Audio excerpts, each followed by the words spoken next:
किन्होंने उठाया आपके समर्थकों को? विपिन जलोत्रा जी ने उठाया। तो उन्होंने कहा कि ऐसा कुछ नहीं है, पारिवारिक सदस्य है विपिन जलोत्रा। क्या हमारा अधिकार नहीं है कि हम कोई चुनाव लड़े? क्या मानते हैं आपके खिलाफ कोई षड्यंत्र हो रहा है, साजिश हो रही है, और अगर हो रही है तो वो क्यों हो रही है? इस 15 सालों में उन्होंने कितनी बार जनता के पास गए हैं, कहाँ वोट मांगा है, चुनाव लड़े कहाँ हैं? चुनाव में आमना सामना नहीं करना चाहते विपिन जलोत्रा, ये आप कह रहे हैं? कि अब रण होगा, अब छल नहीं होगा, बहुत छल कर लिया आपने। आप उनको अपनी औकात दिखा रहे हैं और वो आपको अपनी औकात दिखा रहे हैं। मैं जब से विपिन जलोत्रा का साथी हूँ, वो एक परचून की दुकान चलाते थे। आप पे ये आरोप लग रहा है कि इच्छा के बड़े नेता है भारतीय जनता पार्टी के, उनके रिमोट कंट्रोल पे काम कर रहे हैं। कि लकड़ी के कटने का किस्सा ना होता अगर कुड़ारी में लकड़ी का हिस्सा ना होता। ये एक ऑफर भी हो सकता है क्या विपिन जलोत्रा के लिए आपका? अगर हमने इतना बड़ा दिल दिखाया तो आप इतना बड़ा दिल दिखाइए। आपने सुरक्षा की भी गुहार लगाई है प्रशासन से कि आपको खतरा है विपिन जलोत्रा से। मैंने चुनाव में खड़ा हुआ, मेरे ऊपर हमला कराया।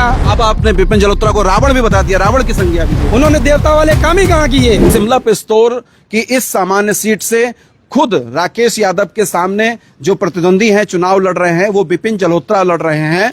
और यादव जी का ये कहना है कि उनका राजनीतिक किला ध्वस्त होने वाला है, इसलिए विपिन जलोत्रा बौखला गए हैं और वो इस तरीके की कार्रवाई को अंजाम दे रहे हैं। कैसे आप कह सकते हैं कि विपिन जलोत्रा का राजनीतिक किला ध्वस्त होने वाला है, जबकि आप खुद कह रहे हैं कि 3 बार से उन्हीं के परिवार के लोग बीडीसी सदस्य यहाँ पर रहे हैं? विपिन जलोत्रा जी कभी ना चुनाव नहीं लड़े। सर्वप्रथम प्रियंका जलोत्रा जी चुनाव लड़ने के उसमें आई जब हमारा क्षेत्र मलसा, गिरधर और शिमला पिस्तौर एक बीडीसी क्षेत्र पंचायत सदस्य होता था, तो उस समय राजीनामे के तहत मलसा वालों ने माला पहना दी और प्रियंका जलोत्रा जी को बीडीसी सदस्य बना दिया गया। निर्विरोध बना दिया। निर्विरोध बना। लेकिन निर्विरोध की प्रक्रिया तो है, संवैधानिक प्रक्रिया है, तो उसमें अगर कोई निर्विरोध बन गया है तो उसमें आपत्ति आपको क्या हो सकती है? मेरे को कोई आपत्ति नहीं है। उसके बाद 5 साल बाद फिर विपिन जलोत्रा जी खुद क्षेत्र पंचायत सदस्य का चुनाव लड़ना चाहे और गांव वालों ने उनको भी मिलके निर्विरोध बनाया, क्योंकि उन्होंने वादा किया था कि ब्लॉक प्रमुख लड़ेंगे। वो ब्लॉक प्रमुख लड़े भी। उस समय मैं उनका साथी रहा, मैं कई वर्षों से उनका साथी हूँ। वो हमने ब्लॉक प्रमुख भी लड़ाया और दुर्भाग्यपूर्ण वो हार गए। उसके बाद हमने फिर उनका आगे साथ दिया कि एक बार वो हार चुके थे, दोबारा उन्होंने चुनाव ब्लॉक प्रमुख का लड़ना था, फिर चुनाव लड़े। मगर उस वक्त काली सचदेवा जो है उनके सामने उन्होंने पर्चा भरा था अपना जी, जिनका पर्चा उन्होंने खारिज करा दिया और उन्होंने विरोध चुनाव जीत गए थे। तो मेरा कथन ये है कि अगर विपिन जलोत्रा जी सक्रिय हैं तो अपने सामने किसी को चुनाव क्यों नहीं लड़ने देना चाहते? क्यों नहीं चाहते कि कोई भी व्यक्ति उनके सामने चुनाव में खड़ा हो? मतलब ये चौथा टर्न है विपिन जलोत्रा जी जब वो यहाँ मैदान में आ रहे हैं, वो या उनके परिवार के लोग, है ना? और कल तक आप भी विपिन जलोत्रा के साथ ही खड़े रहते थे। आप खुद कह रहे हैं कि विपिन जलोत्रा के साथ ही वो चुनाव आप लड़ाते रहे हैं। तो आखिर आज ऐसी मजबूरी कौन सी आन पड़ी कि आप उनके खिलाफ चुनाव में उतरे? क्योंकि मैंने विपिन जलोत्रा जी लास्ट जब 5 साल पहले मुझे प्रधान का चुनाव लड़ा रहे थे, तो उन्होंने मेरे को प्रत्याशी भी बनाया था और किसी कारणवश उन्होंने कहा कि राकेश देख तेरे गांव में कोई पहचान नहीं है तो मैं किसी और को चुनाव लड़ूंगा, तो 5 साल तैयारी कर, उसके बाद तुझे चुनाव लड़ाएंगे। बट हमने मनोज यादव जी को चुनाव लड़ाया, साथ में ही लड़ाया, वो हार गए। उसके बाद मैंने तैयारी की अपनी, मुझे चुनाव लड़ने का मन था, मेरा कई वर्षों से मन है चुनाव लड़ने का। आश्वासन दिया गया बट मुझे चुनाव नज़दीक आते आते मुझे कोई आश्वासन नहीं मिला। तो मैंने कहा कि देखो भैया ऐसा है, मैं चुनाव लड़ूंगा, चाहे मेरे सामने कोई भी आए, चाहे आप खुद क्यों ना आए, मैं चुनाव लड़ूंगा। इस बीच में 2 साल से मेरे और उनके बीच कुछ मतभेद रहे, कई शिकायतें रही। मतभेद क्या व्यक्तिगत मतभेद थे या राजनीतिक मतभेद? राजनीतिक मतभेद थे। हाँ। उन्हें लगा कि ये सक्रिय हो रहा है। मैं छठ पूजा कमेटी का अध्यक्ष भी रहा, मैंने छठ पूजा कमेटी बनाई। उन्हें लगता था इसकी प्रशंसक ज्यादा हो रही है, तो इन्होंने मेरे ऊपर हमले भी करवाए। मैं उस हमले में फिर उनके बाद उनका मेरा कंप्रोमाइज भी हुआ। फिर मुझे छठ पूजा अध्यक्ष से निष्कासित भी किया, मेरे खिलाफ किए कुछ लोगों को। तो बराबर मेरे और उनके बीच मतभेद चलता रहा राजनीतिक।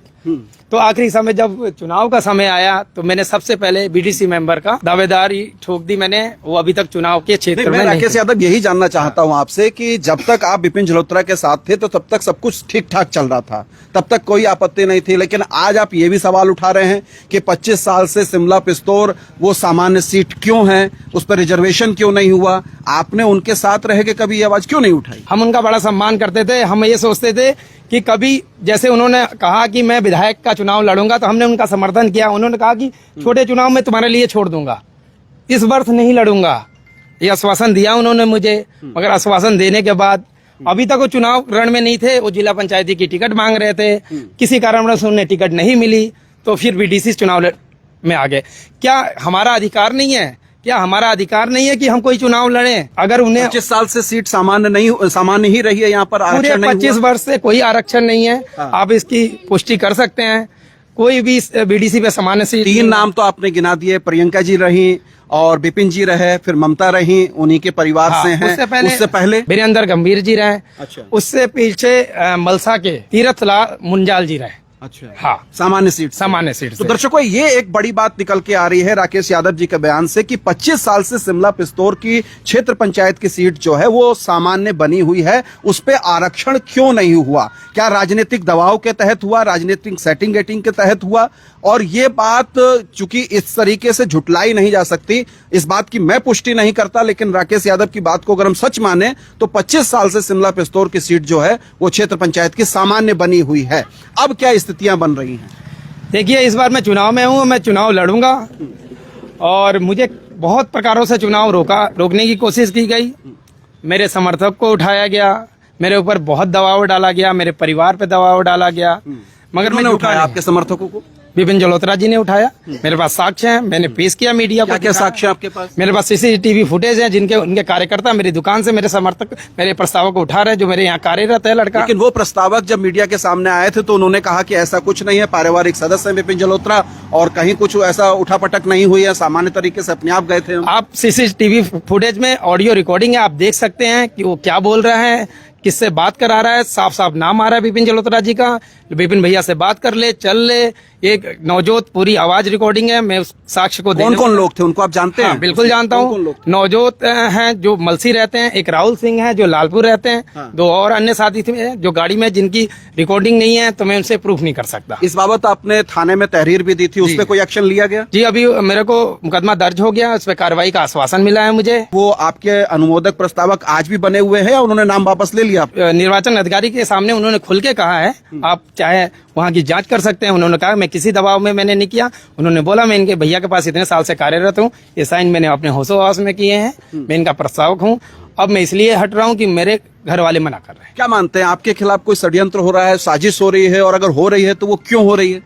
बिल्कुल हो रही है जी, मेरे खिलाफ षड्यंत्र हो रहा है। मुझे चुनाव लड़ने नहीं दिया जा रहा है क्योंकि वो चाहते हैं इस बार भी निर्विरोध बन जाएं और अपना सत्ता कायम रखें। मतलब चुनाव में आमना सामना नहीं करना चाहते विपिन जलोत्रा, ये आप कह रहे हैं? बिल्कुल बिल्कुल, क्योंकि कभी वो चुनाव लड़े ही नहीं ना, कभी वो वोट मांगे नहीं। जनता के पास पूछिए तो सही जाके कि कभी जनता से वोट मांगने आए हैं क्या? जी। इस 15 सालों में उन्होंने कितनी बार जनता के पास गए हैं, कहाँ वोट मांगा है, चुनाव लड़े कहाँ हैं? चुनाव लड़े तभी तो जाने चुनाव लड़ा कैसे। निर्विरोध चुनाव जीतते रहे हैं। बिल्कुल बिल्कुल भाई जब साहब, निर्विरोध जीतने की आदत बन गई है तो चुनाव क्यों लड़ेंगे? यही क्यों कह रहे लड़ेंगे? हैं। ये सच्चा बिल्कुल साक्ष्य है, सत्यता है जी। अब क्या स्थिति? अब तो चुनाव होके रहेगा। बिल्कुल होके रहेगा। अब तो देखिए ऊपर वाले ने भी दिखा दिया कि अब रण होगा, अब छल नहीं होगा। बहुत छल कर लिया आपने जी। अब छल नहीं होगा। हम गरीबों के संग, हमारा मजदूर वर्ग भी है इस गांव में जो अपना लीडर अपना चुनना चाहता है। क्योंकि मैं जब से विपिन जलोत्रा का साथी हूँ, वो एक परचून की दुकान चलाते थे जहाँ 1-1, 2-2 रुपए की टॉफी बेचते थे। आज भले से 100-200 करोड़ के मालिक हैं। इस 10-15 सालों में इतना पैसा कैसे आया? अच्छा लग रहा है आपको कि व्यक्तिगत चीजों पे इतने तरीके से लांछन लगाए जा रहे हैं? कल तक जब आप साथ बैठते थे, साथ खाते पीते थे तो सारी चीजें ठीक थी। आज चुनाव की वेला में वो सारे रिश्ते, वो सारे संबंध खत्म हो गए जो बरसों पुराने थे, और अब आप उनको अपनी औकात दिखा रहे हैं और वो आपको अपनी औकात दिखा रहे हैं। देखिए, मैं उनकी औकात नहीं दिखाता, मैं उनको आज भी सम्मान पूर्वक कह रहे हैं ना कि ये परचून की दुकान चलाते थे, टॉफी बेचते थे, आज करोड़ों के मालिक कैसे बन गए? 5 नहीं 100-200 करोड़ के मालिक हैं भाई साहब। कल आप भी दिहाड़ी करते थे, मजदूरी करते थे, आज आपके पास भी तो कुछ ना कुछ है ना, दुकान है अपने शहर के अंदर, सब कुछ। मैं वही तो कह रहा हूँ, आपने भी मेहनत की, उन्होंने भी मेहनत। मैं 10 साल में इतनी मेहनत कर पाया। मैं 10 साल में मेरी मेहनत दिख रही है जी। और 10 साल में कौन सी मेहनत की कि आज करोड़ों के मालिक हैं? लक हो सकता है, भाग्य हो सकता है, उनकी ज्यादा मेहनत हो सकती है, ये भी तो हो सकता है। हम इस पे आरोप प्रत्यारोप नहीं कर रहे हैं, मगर कहने का कथन ये है कि आज अगर धनवान है तो गरीबों को सताइए नहीं। क्या सता रहे गरीबों को? कैसे सता रहे वो? देखिए, प्रताड़ित कर रहे हैं। मैंने चुनाव में खड़ा हुआ, मेरे ऊपर हमला कराया, मेरा ये हाथ टूटा, फ्रैक्चर था 2 महीने। ये सारा उन्होंने कबूला भी बाद में। तो ये फ्रैक्चर भी क्या विपिन जलोत्रा ने कराया आपका? बिल्कुल हमला कराया। कैसे, क्या हुआ? उन्होंने एक्सेप्ट किया, मैंने उनके खिलाफ बयानबाजी करी थी, उन्होंने मेरे ऊपर हमला कराया। इससे कई बार मेरे ऊपर इन्होंने क्या नाम है हमला कराने की कोशिश करी। तो व्यक्तिगत आप डरे नहीं क्या? मैं क्यों अगर वो डरूंगा? हमला करा रहे हैं? सच्चा हूँ, नहीं डरूंगा। डरने वाला नहीं है राकेश, सामने खड़ा होकर जवाब देता है। ना आज तक डरा ना कभी डरेगा। आप पे ये आरोप लग रहा है कि आप भारतीय जनता पार्टी के एक बड़े नेता, जो किच्छा के बड़े नेता है भारतीय जनता पार्टी के, उनके रिमोट कंट्रोल पे काम कर रहे हैं और विपिन जलोत्रा की जो राजनीतिक छवि है उसको धूमिल करके काम कर रहे हैं। और विपिन जलोत्रा हो सकता है 27 में फिर से टिकट मांगे विधायकी का, इसलिए आपको आगे किया गया है। नहीं जी, ऐसा कुछ नहीं है। मैंने पहले ही बताया कि मैं विपिन जलोत्रा का शुरू से साथी रहा। मुझे विपिन जलोत्रा जी ने युवा मोर्चा का खुद उपाध्यक्ष बनाया था। बीजेपी का युवा मोर्चा का उपाध्यक्ष विपिन जलोत्रा जी ने बनाया और मैं अभी तक उनका साथी रहा। मैं वही तो कह रहा हूँ, तलवारें फिर ऐसे कैसे खिंच रही हैं? अरे वो कभी चाहते नहीं कि कोई गांव का व्यक्ति मेरे सामने कोई गांव का नेता बने। क्यों नहीं बने भाई? आप बड़े नेता बनो ना, छोड़ दो ना चुनाव। कभी दिल पे बड़ा हाथ रखो, कहो कि राकेश जा, मैं तुझे चुनाव लड़ा रहा हूँ, तू लड़, मुझे विधायक बनाना। तो सीने से सीने, कंधा से कंधा ना मिला के चला। ये एक ऑफर भी हो सकता है क्या विपिन जलोत्रा के लिए आपका? नहीं, ऑफर अगर वो मैदान से हट जाएं, ऑफर नहीं, तो वो 27 भाईबंदी हमने भाईबंदी दिखाई थी, वो भी दिखाएं। अगर हम आपके भाई के जैसे खड़े रहे तो आप भी भाई बनिए। अगर हमने इतना बड़ा दिल दिखाया तो आप इतना बड़ा दिल दिखाइए। आपके नामांकन पत्र पे आपत्ति भी लगाई गई थी, वो आपत्ति क्या थी? 17 वर्ष हो गए इस जमीन को विपिन जलोत्रा जी ने कॉलोनी काटी थी। उनके भाई गुंजन जलोत्रा जी द्वारा सबकी रजिस्ट्रियां हैं, सबके प्लॉट साइज की बराबर रजिस्ट्रियां हैं, 340 रकबे में रजिस्ट्री है, सबकी खतौनी है। अब देखिए इसको क्या बताया गया कि ये जमीन क्या आपकी अतिक्रमण की है या तो बता क्या रहा बताया हूँ। गया? 17 वर्ष से हम किसी को नहीं पता कि हम सरकारी भूमि पे हमारा घर बना है। पूरा मोहल्ला जो आगे तक दिख रहा है क्या? ये यहाँ दिखाइए का जरा, कॉलोनी। पूरा मोहल्ला। और मैं आपको ये बता दूं कि कल मुझे एकदम से पता लगा चुनाव लड़ रहा हूँ कि मैंने सरकारी जमीन पे कब्जा कर रखा है। और कब्जा किस पे कर रखा है? जो विपिन जलोत्रा जी ने मुझे जमीन बेची थी वो सरकारी जमीन है। और जो मुझे गुंजन जलोत्रा जी ने, उनके उनके भाई हैं, चाचा जी के लड़के, जिन्होंने रजिस्ट्री करी। तो वही बात हो गई कि लकड़ी के कटने का किस्सा ना होता अगर कुड़ारी में लकड़ी का हिस्सा ना होता। अच्छा। कैसे पता लगता मैं चुनाव नहीं लड़ता? तो ये हमारी जमीनें सरकारी हैं। ये नाला बेच दिया हमें उन्होंने, इसकी रजिस्ट्री कर दी। आज वो स्वयं ही मान रहे हैं सरकारी जमीन बेची हमें 17 साल पहले, और आज वो कह रहे हैं। लेकिन वो आपत्ति स्वीकार तो नहीं हुई ना, तो बात उनकी झूठी साबित हो गई। स्वीकार हुई ना हुई, आदेश है कि 30 तारीख को नोटिस लगेगा। अच्छा। जिस दिन हमारे घरों पे नोटिस लगा, ये 40-50 परिवार पे नोटिस लगा, तो हम बैठेंगे नहीं चुप। हम हाई कोर्ट जाएंगे उनके खिलाफ और फिर हम उन्हें बताएंगे कि उन गरीबों मजदूरों के संग उन्होंने क्या किया। अगर हमारे घर पे बुलडोजर चढ़े तब उनके घर में जाके बैठ जाएंगे। वो याद रखे जलोत्रा जी, ये 60 परिवार कहाँ जाएगा? हमारे संग छल कपट किया है उन्होंने। आपने सुरक्षा की भी गुहार लगाई है प्रशासन से कि आपको खतरा है विपिन जलोत्रा से? बिल्कुल। किस तरीके का 2 खतरा बार है? मेरे ऊपर हमला कर चुके हैं भाई साहब। खतरा क्यों नहीं है? दिन रात आगे पीछे बाहर से समर्थक आके घूमते रहते हैं, गाड़ियां घुमाते रहते हैं। अब आपके सामने एक बता दूं, टोल पे गुंडागर्दी हुई, खुलेआम मारा। क्या हुआ उनका? कितने मुकदमे लगे? ये सत्ता का ही तो साथ है। अगर सत्ता का साथ नहीं होता, आप या मैं कोई मार के दिखाए किसी को, अगर मुकदमा ना हो जाए, जेल ना चला जाए, तो आप देखना क्यों नहीं हुआ उनके ऊपर कोई आरोप। खुलेआम मारा कि नहीं मारा? सारी सीसीटीवी फुटेज है। मैं प्रशासन से ये गुहार लगाता हूँ कि मेरी सुरक्षा की जाए। मेरे ऊपर भविष्य में कोई भी खतरा हो सकता है। तो आपको लगता है कि जो आप कह रहे हैं कि विपिन जलोत्रा के और उनके परिवार का जो राजनीतिक वजूद है, राजनीतिक किला है, उसको इस बार आप ध्वस्त कर देंगे? बिल्कुल ध्वस्त करेंगे। देखिए, कभी भी जब रावण का अंत आतंक नहीं रहा। अब आपने विपिन जलोत्रा को रावण भी बता दिया, रावण की संज्ञा भी दे दी। बिल्कुल बिल्कुल, ये तो अत्याचार हो रहा है ना। उन्होंने देवता वाले काम ही कहाँ किए?